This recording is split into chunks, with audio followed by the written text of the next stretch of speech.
Oi, gente! Hoje nas Ciências Humanas nós teremos aula de História e Geografia. Na História, ciclo do ouro. Na Geografia, formação da Terra. Esse planeta que nós habitamos, como se dá a sua geologia? Se você tiver alguma dificuldade em alguma aula, acesse nosso site www.quimeia.com.br. Lá você terá as informações necessárias para que você possa estudar melhor cada programa da gente, bem como as aulas anteriores. Não saia daí não. Fica com os nossos patrocinadores, nós voltamos já.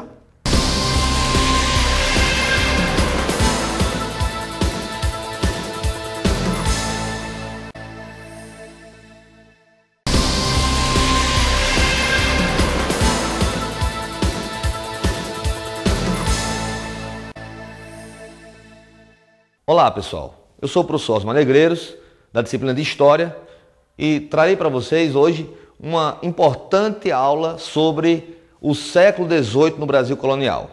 Nossa aula será dividida de duas maneiras, em duas partes. A primeira parte é uma rápida apresentação de todo o Brasil colonial durante o período do século XVIII, mais precisamente, devido à grande extração do ouro que os portugueses vieram buscar aqui. No segundo momento, nós vamos apresentar para vocês uma dica de livro para aprofundar o seu conhecimento e fazer uma pequena reflexão, um pequeno exercício para retomar o que foi dito na aula de hoje. Então, começamos. Hoje, nós vamos apresentar como os primeiros bandeirantes descobriram o ouro no Brasil. Os bandeirantes, vocês sabem, que eram aquelas pessoas corajosas, destemidas, que se arriscavam nas vastas florestas do Brasil e arriscavam a sua vida até, porque tinham uma péssima alimentação, conviviam com animais perigosos, peçonhentos, que eles não conheciam, mas isso tinha todo um objetivo bem claro. Os bandeirantes eram financiados pelos colonos portugueses, ou mesmo eram pessoas com coragem que iam por iniciativa própria na busca ávida do metal precioso. Os portugueses sabiam que no Brasil existia ouro, eles só não tinham encontrado ainda o lugar exato da sua extração. E vão encontrar no final do século XVII e início do século XVIII. O século XVIII para o Brasil é marcante, porque logo no comecinho do século XVIII, a coroa portuguesa cria a Intendência das Minas, um órgão fiscalizador da região mineradora. Com esse órgão, foi estabelecido o sistema de datação pela coroa portuguesa. Como é o sistema de datação? Veja bem, qualquer pessoa que encontrasse ouro em qualquer lugar do Brasil deveria informar ao intendente das minas, uma pessoa responsável pelo órgão que era encaminhado diretamente de Portugal, a notificação do ouro. E aí, de posse dessa informação, o intendente, junto com os seus funcionários, iria até a região citada e lá estabeleceria uma divisão de terras. Essa divisão era feita em vários lotes de terra. Esses lotes podiam variar de tamanho. Cada um desses lotes recebia o nome de data. Por isso o nome era Sistema de Datação. Qualquer pessoa poderia encontrar o ouro. Se você encontrasse o ouro, você tinha o direito de ficar com o primeiro lote, a sua escolha. Os demais lotes seriam divididos entre a pessoa que encontrou, a própria corte portuguesa e leilões feitos por pessoas interessadas. Isso alavancou a extração das Minas Gerais e tornou aquela região, onde hoje representa o estado de Minas Gerais, a região mais rica do Brasil naquele momento. Mas a quantidade de desvio de tributos, a quantidade de pessoas que sonegavam os impostos era muito grande. Eles achavam extorsiva a exploração portuguesa sobre a região colonial. Por isso, a coroa portuguesa, visando aumentar a sua arrecadação, resolveu criar um órgão ainda mais incisivo, as Casas de Fundição. A partir de 1721, a coroa portuguesa estabeleceu que qualquer ouro para circular em toda a colônia, deveria ser obrigatoriamente levado até as casas de fundição. Nas casas de fundição, o ouro era quintado. O que é o processo de quintação do ouro? Ele era derretido, feito a sua liga metálica, misturado com cobre, com ferro, e automaticamente a casa de fundição já tomava 20% de todo o total do ouro que foi levado para lá. Veja só. Agora, o imposto era cobrado na fonte. Não tinha mais como o colono desviar aquele imposto. Por isso, a arrecadação tributária subiu muito. Você pode ver no gráfico aí, a partir de 1721, olhe quantas toneladas de ouro o Brasil conseguiu exportar para Portugal a partir de então. Mais uma vez, essa imagem aí que nós estamos mostrando é uma imagem de um ouro já quintado, vindo do processo da casa de fundição. Então, bem, claro que isso gerou muita insatisfação na região mineradora. Muitas pessoas não concordavam com esse método da coroa portuguesa de aumentar a exploração. Eles achavam intransigente. Se antes a coisa já era difícil, com as casas de fundição, tornaram-se ainda mais difíceis. Então começaram a surgir algumas manifestações sociais contrárias à exploração mineral. O maior exemplo de todas foi a famosa Revolta de Vila Rica. Um líder chamado Felipe dos Santos, ele conseguiu organizar um movimento muito grande de pessoas que eram também mineradores e chegaram até o Visconde de Barbacena para tentar pedir dele o fim das casas de fundição. E o Visconde de Barbacena, diante daquela pressão toda que estava sofrendo, ele resolveu ganhar tempo. Aceitou as pressões, disse que iria acabar com as casas de fundição, mas na verdade era só blefe. O que ele estava ganhando era fortalecimento militar. Quando os dragões da coroa portuguesa vieram até a região das Minas, a região de Vila Rica, logo o exército português foi acionado e Felipe dos Santos foi morto junto com os líderes da revolta. Desde então, a coroa portuguesa passou a pressionar cada vez mais os mineradores e também a submeter a região a cada vez mais tributos. Impostos, muitos, além do quinto que nós já falamos, foi criado também a finta, que era a cobrança de 1.500 quilos de ouro por ano de cada vila de exploração, a captação, que era o imposto pago por cabeça. Cada escravo que você tinha trabalhando nas minas, você tinha que pagar a coroa portuguesa por eles. E é claro, o mais famoso e odiado de todos os impostos, a derrama. A derrama foi muito odiado e famoso, porque foi naquele momento, foi na criação da derrama, que foi estabelecido um dos maiores eventos da história do Brasil colonial. A trama liderada por Tiradentes. A gente vai falar de Tiradentes em uma outra aula mais especificamente, mas o movimento que Tiradentes liderou foi o movimento da Inconfidência Mineira. Foi a primeira grande tentativa de independência do Brasil e já naquele momento lutava-se por república. Então, bem, voltando para a questão mineradora. A região mineradora logo trouxe muitos seguidores do mundo inteiro em busca do ouro. Vinha gente de todos os lugares do mundo para tentar ficar rico naquela região.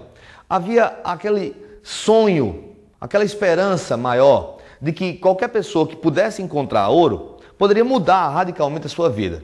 Então, se você prestar bem atenção, a região mineradora ela mudou completamente o cenário do Brasil.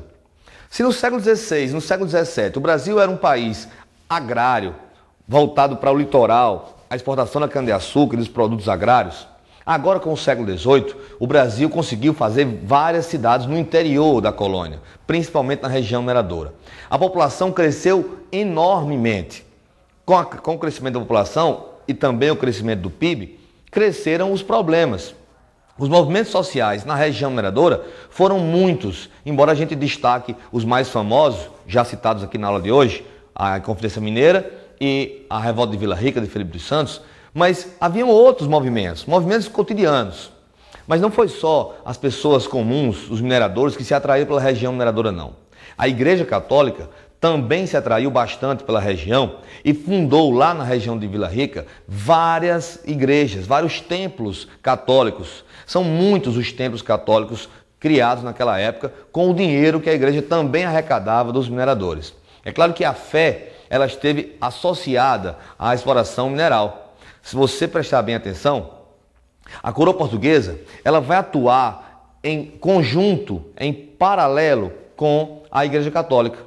Os dois vão formar uma aliança forte, esplêndida na exploração mineral que vai fortalecer os vínculos do Brasil com Portugal. Porém, no fortalecimento desses vínculos, nascia o germe da transformação. Com o final do século XVIII, a partir da segunda metade do século XVIII, se a gente voltar para o gráfico, você vai perceber com mais detalhes, No gráfico mostra uma queda acentuada da exploração mineral e da arrecadação tributária de Portugal a partir da década de 60. Então, com a queda dessa arrecadação, os portugueses vão começar a passar por crises econômicas cada vez mais fortes por causa de suas dívidas com outras potências europeias, como é o caso da Inglaterra, e o Brasil vai ser palco de várias extorsões da coroa portuguesa. Resultado disso, muitas tentativas de separação vão surgir no final do século XVIII. Acrescidas a essas tentativas de separação, vão chegar, vindas da Europa, as ideias iluministas. Essas ideias, elas foram fundamentais para nortear os pensamentos revolucionários dos líderes das principais revoltas do Brasil colonial. Uma boa dica de leitura para o aprofundamento sobre tudo que a gente falou na aula de hoje é o livro A Inquisição nas Minas Gerais no século XVIII, da professora Neuza Fernandes. E para encerrar a aula, nós vamos fazer um pequeno exercício. Cite 4 tributos cobrados pela coroa portuguesa durante a exploração mineral no Brasil. A resposta? O quinto, a captação, a finta e a derrama. Isso foi tudo, pessoal. Até a próxima aula.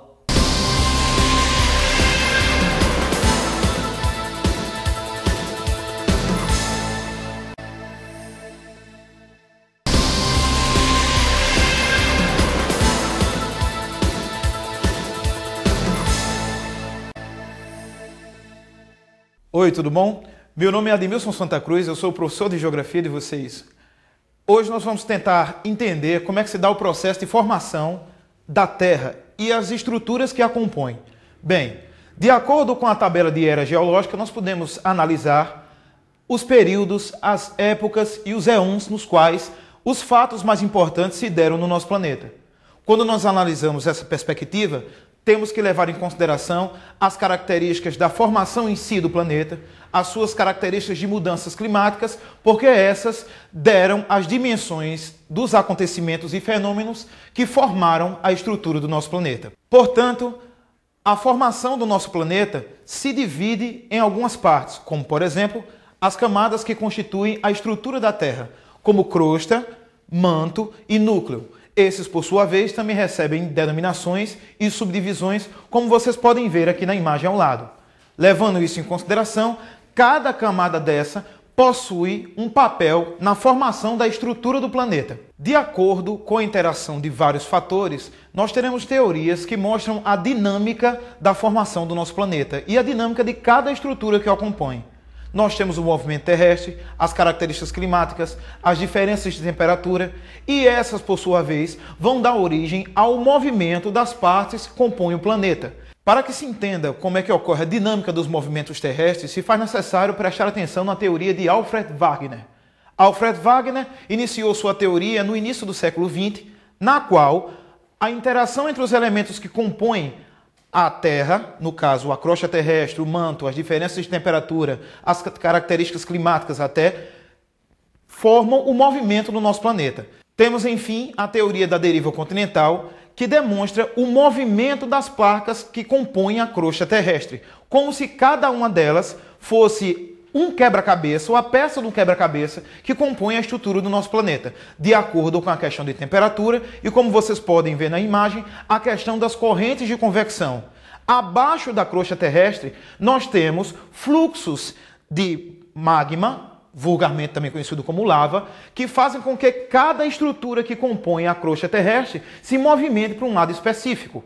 Como vocês podem ver na imagem, cada placa possui um tipo de movimento específico, de acordo com as correntes de convecção. Então, nós podemos ter, como vocês veem na imagem, placas que são chamadas de placas conservativas, aquelas que possuem o mesmo sentido de movimento, placas divergentes e placas convergentes. Para o caso, as placas conservativas são aquelas que possuem movimentos verticais e que estas, por sua vez, geram a maior parte dos terremotos que nós conhecemos. As placas divergentes, elas se separam, dando origem a falhas vulcânicas, a fossas oceânicas, e as placas convergentes são aquelas que se chocam, dando origem, na maioria dos casos, à formação de cadeias de montanhas, que essas são chamadas pela geologia de dobramentos. É importante que se tenha vocabulário para se desenvolver esse tipo de questão. Em algum texto que seja colocado a palavra dobramento, não pense que é uma coisa de outro mundo. Dobramento são, na verdade, montanhas que são formadas a partir de choques de placas tectônicas, essas conhecidas como convergentes, porque elas se chocam. Dentro da geologia, nós ainda temos o estudo de que compõe a estrutura da Terra. O que compõe a crosta terrestre são agrupamentos de minerais classificados por rochas. E essas rochas, por sua vez, também têm a sua classificação. Iniciamos pelo primeiro grupo de rochas que nós possuímos, que são aquelas que foram formadas no início da solidificação do planeta. Na Terra, nós temos o início dela, onde os metais mais pesados, como o ferro, tendem a afundar devido às forças de gravidade, formando o núcleo da Terra, que supostamente é formada de ferro e níquel. E nós temos também a parte do manto, que seria a rocha ainda em estado supostamente pastoso, e a crosta, que nós temos a rocha em estado sólido. Essas rochas se compõem a partir de agrupamentos minerais, ou seja, rochas são agrupamentos minerais. Nesse esquema que nós estamos vendo aqui, nós vemos a formação clássica das rochas magmáticas, onde você consegue perceber de maneira bem clara o que está sendo demonstrado na figura. Nas rochas magmáticas, nós podemos dividi-las em dois grupos distintos: as rochas magmáticas extrusivas e as rochas magmáticas intrusivas. Por quê? As rochas magmáticas extrusivas são aquelas que, na maioria dos casos, se solidificam na superfície. Como vocês veem no esquema, nós temos aí o desenho de um vulcão, onde a lava que está sendo expelida, o magma que está sendo expelido, entra em contato com o ar e com a água, havendo uma solidificação muito mais rápida. E isso dá origem a rochas como o basalto, como você vê na figura. E esse basalto possui os cristais bem pequenininhos.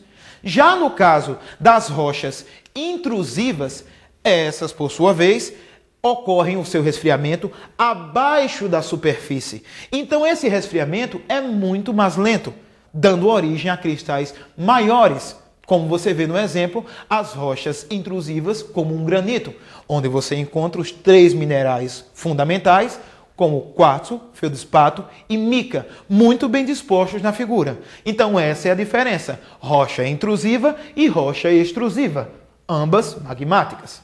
No caso das metamórficas, o metamorfismo, como você consegue ver na figura, ele sofre porque essas rochas que estão em contato com esse magma vai sofrer uma ação de temperatura muito maior.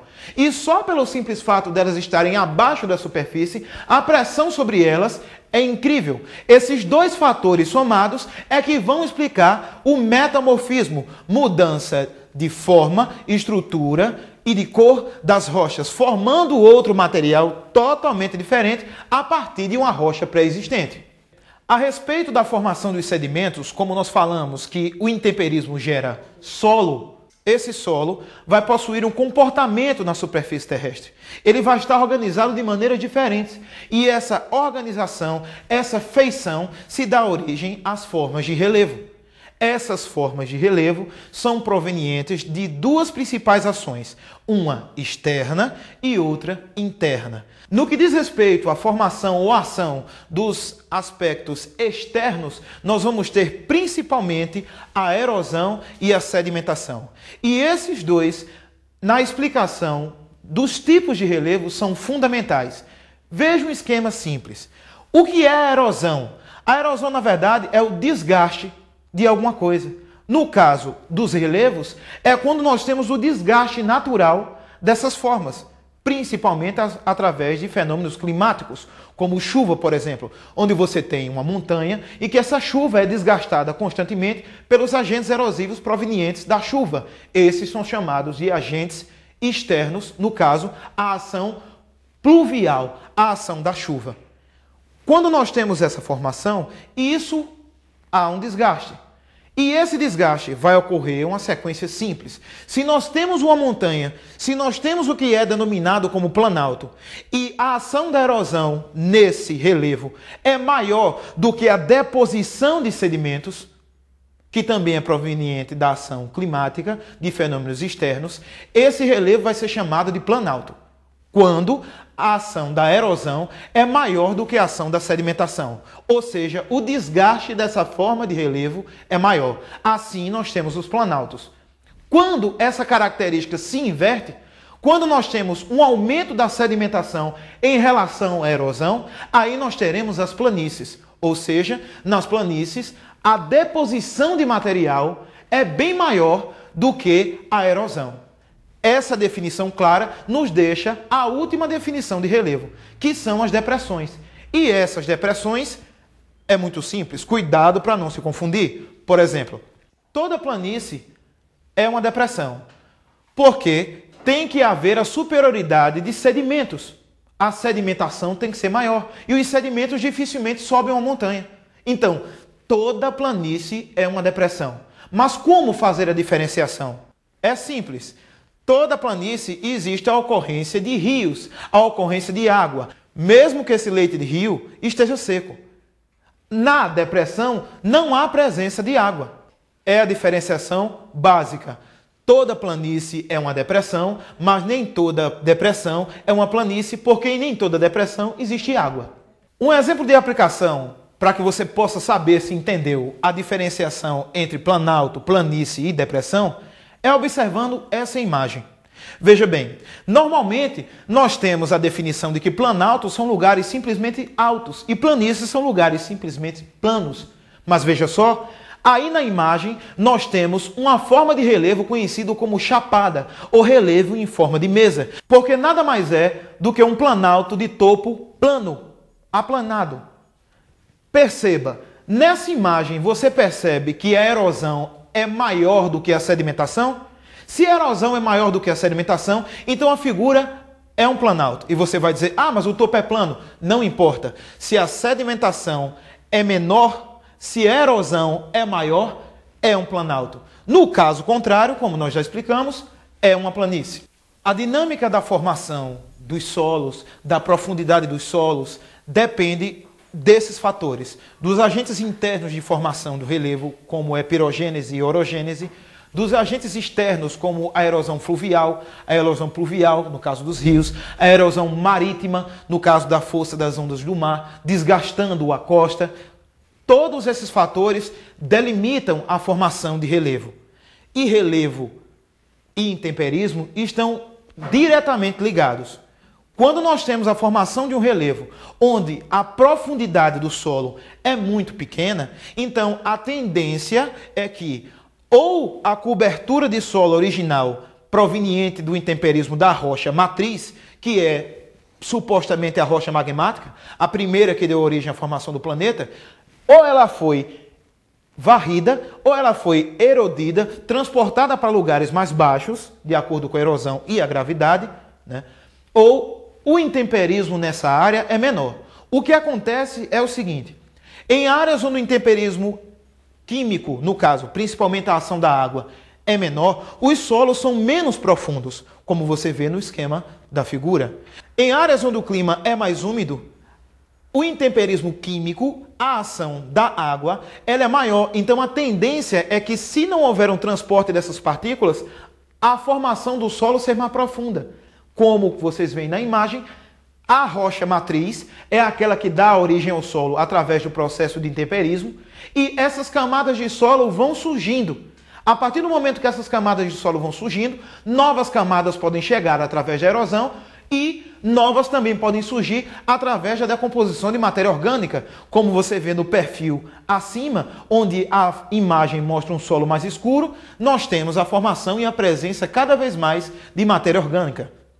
Os agentes erosivos trabalham a superfície. Por exemplo, no esquema você vê duas formas de erosão bastante comum aqui no Brasil, que é o deslizamento de terra, a acomodação de relevo.